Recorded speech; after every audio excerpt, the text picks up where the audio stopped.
सरळ डॉट्स नेत्रामध्ये आपलं स्वागत आहे. मी फोंडाघाट गाडगे सकलमध्ये आहे.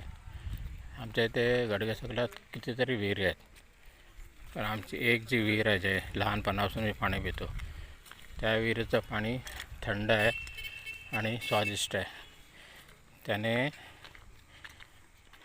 थंड आहे, चव पण चांगली आहे आणि त्याने जेवण पण चांगलं होतं. बहुतेक लोक पिण्यासाठी याच विहिरीचं पाणी घेऊन जातात. त्या विहिरीकडेच मी चाललो आहे.